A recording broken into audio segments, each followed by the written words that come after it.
Hello guys, welcome back to the channel. Okay, today I have a message that I was a little reluctant to give, but I'm going to release it. I don't have all the answers as of yet, but it's still something that I want to put out there, and I wanted to marinate and for it to sit with you guys. Okay, for quite some time, I've wondered, have I been stagnated spiritually because I don't sacrifice, as far as what we know that people do in places where heavy spiritualism is practiced, right? Growing up here in the Western world, the way that we learn about sacrifice, right, perhaps through Christianity or even just in your basic level of spiritualism, is you give offerings, right? And mostly the offerings are fruits, jewelry, whatever that deity requires, which mostly for the deities that I've worked with has been mostly fruits, vegetables, and things of the sort, and jewelry and perfumes and things like that. So I begin to wonder, as I begin to get stuck, feeling like I'm not elevating, after having such marvelous results dealing with the supernatural and going up the ladder, just feeling stuck and never feeling like I can get to that next level, right? And I begin to realize and read about, sacrifices, and just, hearing about sacrifices all around me, whether it's human sacrifices or we know about chicken and goats and all that form of sacrificing. So I remember, like maybe 4 or 5 years ago, I began to see dead animals around me, right? And I remember thinking to myself that this was perhaps some kind of sacrifice done on my behalf, right, to continue to help me go up the ladders. And then I remember watching like some documentaries about how, like, randomly there'll be times where there'll be a whole bunch of cows in a town that was slaughtered, and it wasn't like humans slaughtered them. It was like some kind of supernatural way that these animals were slaughtered. So I begin to know that these dead animals that I was finding along my path was some kind of offering that was done on my behalf, whether that was a sin offering or just an offering that had been required for any deities that I was working with. But because I'm in the Western world, I'm not privy to the rites and rituals of certain deities. These things were done for me, you know what I mean, to keep me in right standing with these deities.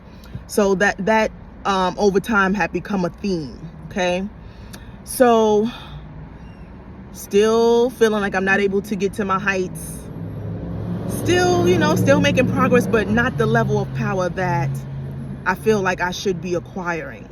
Okay, and I begin to really understand the power of blood and how blood is the currency of the spiritual realm, really fully coming into that wisdom and understanding. Okay, so I'm still like, well, shit, Spirit, I don't know nothing about cutting up no goats or nothing like that, and I don't even know anybody who I would trust enough to go and do something like that with, so I feel like I'm just stuck right now, damned for right now, because I can't move forward without doing these things. So again, I begin to realize like what was going on in the church, right? The American church. Now, them African churches, I'm sure they're very much connected to their tribal and tribal ways and the tribal gods, and then they just go into Christianity and become pastors and stuff. So they're still very much giving sacrifices, giving offerings, and they're still carrying that power into the church, you know what I mean? But for the American pastor and preacher, as far as I know, perhaps some of them have been privy to perhaps having the knowledge and wisdom to do sacrifices, but the only sacrifices that we learn about within the church here in America is giving an offering, and all you're doing is really just giving your money to a pastor. He's saying he's the mediator between him and God, and you're giving him the money. And most times they don't even have any power, or don't even have the presence of God with them. So your offering is empty. It's not returning anything to you. It's not offering you any peace of mind, any protection, anything. You're just giving away your life force to this church and to this man and to this ministry. You know what I mean? So one thing, as I begin to delve a bit back into Christianity and delve back into the church, because there is a section, especially with the African ministries, where they deal heavily into warfare. They're much more advanced than the American church, okay? With not doctrine, but with their understanding, their wisdom of the spiritual realm and how things work, okay? So I say that to say, damn, I done lost my train of thought, but I'm gonna get it back. Okay, so I say that to say that I begin to extract information from them, right? And then, of course, when I do get a heavy revelation, I don't, a lot of them ask for, some form of offering at the end of their service, right? So I thought to myself, do I really want to give them any of my money? Because I don't know if any of them actually are doing any sacrifices. So I want people that are in Christianity right now, opposed to giving your money away to a man in a ministry, give your money to yourself right now. Keep your money, hold on to your resources, especially in this time, okay? Of course, if you're a part of a church, then okay, you got church dues and stuff like that. Give your portion for the building and the community, let it be a community thing, and of course pay your dues, right? But doing the most, and you don't even know if these people are really truly connected to God and if they're connected to an altar. Let me tell you, all deities are connected to altars, and all deities require sacrifice, every single last one of them, okay? Blood is the currency in the spiritual realm, okay? No matter what god it is, what demon it is, they require blood. So if the people that you are following do not have an altar that you visually see, or you don't even have to see it, that they have and that they're working with, perhaps outside of the church building, there's no blood sacrifice being done, then I suggest you not be giving your money to this person, unless you just like giving away money, So I say that to say, after seeing, paying attention and watching all of this stuff going on, it hit me that if I was to give money to a church, it would have to be to a man of God that I knew actually had an altar that he was going to, and definitely making sacrifices to Jesus, to Jesus. So I know the main thing in the Christian community is that Jesus' blood is suffice, and that it, it is the currency used in the spiritual realm to destroy demons. Well, I'm here to tell you that ain't the case. That ain't been my experience, okay? Jesus is lovely, wonderful, right? The knowledge and wisdom that comes through these men who represent Jesus, right, is awesome. However, I believe that was a great deception and a great lie that was given to the modern man, the Western man, to keep you from your power and your power of rising, right? It was a recurrent thought in my mind. It was there, and I'm kind of ignoring it because I don't know which way to go. I don't know nothing about sacrifice, and I know damn well I ain't about to go find no goats and go cut them up. So I'm kind of just stuck, right? So I have this revelation that absolutely sacrifice is necessary in any form of elevation. That's just the way things go. Why it's like that, I don't know, but I do know that is what will get you out of any situation that you are in.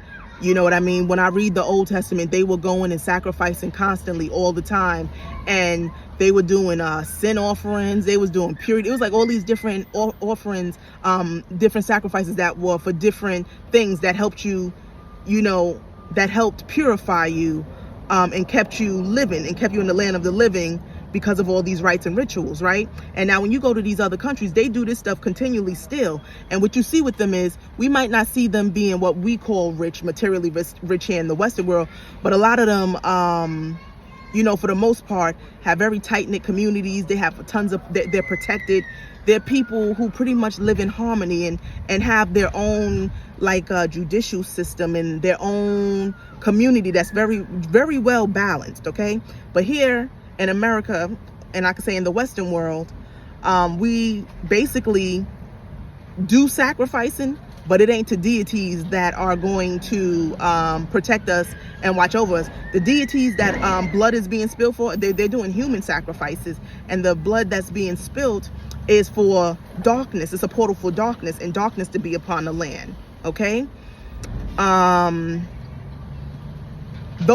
the majority of what's going on here, you know, in this land. I'm sure there are some of those priestesses who do work on behalf of the light, and they, you know the rites and rituals to bring forth the manifestation of the holy ones here, you know. But what's happening here and why our nation is just ridden with violence and just darkness, excuse me, is because it's more rituals done to dark forces to bring forth utter destruction, utter chaos, and utter fear, to keep the people in bondage, okay? So to those of you working in the light, those of you who are gaining knowledge and wisdom, those of you who have been doing the spiritual work, I'm here to tell you that it is time to graduate into the realm of sacrificing, okay? I had a dream. Well, I didn't have a dream. My daughter had a dream the other night, because as I told you, these beings, as I've been growing in light, have been working endlessly and around the clock to dim my light. So they have been stopping me from dreaming. I be dreaming all the time, but unable to recover what I've dreamed about.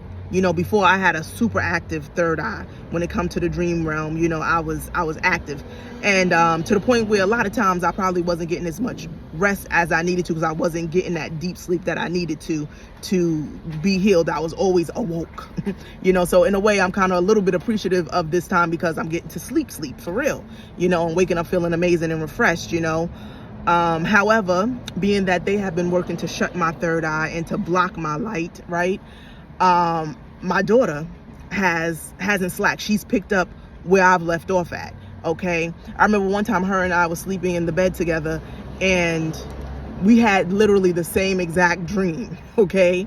So she be on it, she gets things. So she wakes up the other day and she tells me, Mama, she was like, I just had a dream that I was in Rome in Italy, and I was on top of this pyramid, the step pyramid, and it was flat at the top. And she said it was white people, and they had black people in chains. And she was like, they was demanding that we give a sacrifice, and that a sacrifice was what was going to free them.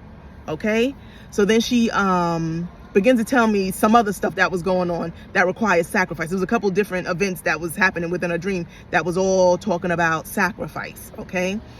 And like I said, didn't quite want to release this message yet until I had the full picture. But God said, no, you don't need the full picture. All the time we don't need to give you everything. We just need to give you what you need to know right now. So release it to the people. Okay.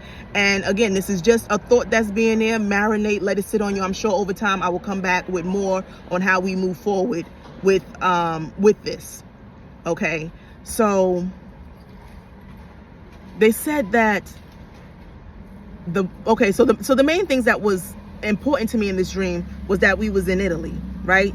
I'm thinking about Rome, Vatican City, right? The Pope, you know, that's what I'm thinking about. And I'm thinking about this step pyramid.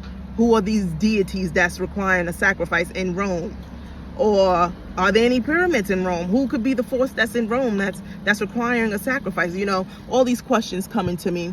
And I haven't quite pondered all the way into it or gotten all the answers. But what I will say is, I do remember a couple months ago, or maybe last year sometime, there was videos of a parade that was going on, I think in Rome or Italy, somewhere over there, but definitely in that vicinity, where there was a parade and they had like a black man and he had chains on it, and like it was like this huge statue, and they showed him, I think he was breaking the chains off of him. And I thought to myself, why is they doing that over there in Rome? What? I was like, I didn't know they had like a big black community. And it wasn't like it was even black people watching the parade or black people around.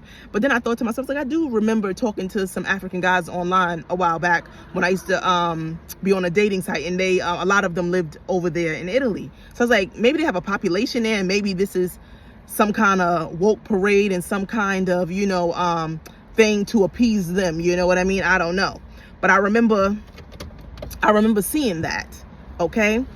And it stayed in my mind. So I do know that Rome has something to do with our bondage, okay? I do remember talking to this Rasta brother one time, like recently, a couple months ago, and he was telling me about like 4 different people that he deals with when he goes into spiritual warfare.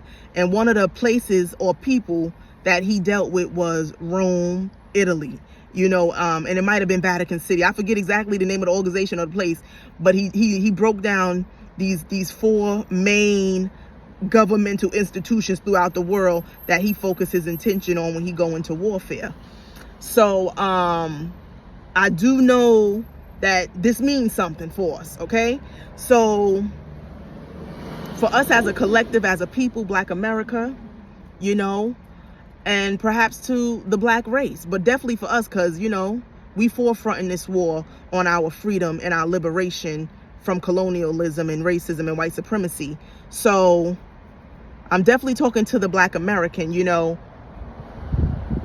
we have to make a sacrifice. There's a sacrifice that has to be made that hasn't been made, that will begin to really unravel and break down these chains that has been on us for so long. Okay, everybody like, what's the solution? You know, we done came up with all type of stuff over the years, but the one thing we ain't done, we done preached, we done marched, we done what we done did, we done preached, we done marched, we done did all forms of things. Hold on, I got this bug flying around here. I don't want no distractions. It ain't getting in my car. So we done everything humanly possible that we thought we could do. You know, we done built cities, we done built towns trying to come together. It's always been destroyed, okay? We ain't been giving up no offerings. And not that it's our fault, it's because we, again, are people with no identity, kind of a people with no God, you know what I mean? Or perhaps we have one, but haven't quite all identified with that one or that many or that council. We all scattered in our consciousness on who our God is, right? And maybe perhaps we don't even need to know. No, I can't say that. We're going to need to know exactly who we all need to be rallying around, because I do believe we need to be rallying around one God. We can't be scattered and be here, there, and there, you know. But again, it's going to take the collective, not the collective, it's going to take the priests and priestesses to determine and to listen to find out who exactly we need to make this sacrifice to free our people, okay? I don't have the answers to yet. I ain't even begin to question it just yet, because I didn't know that I was ready to know who is demanding this sacrifice. Is it Yahweh?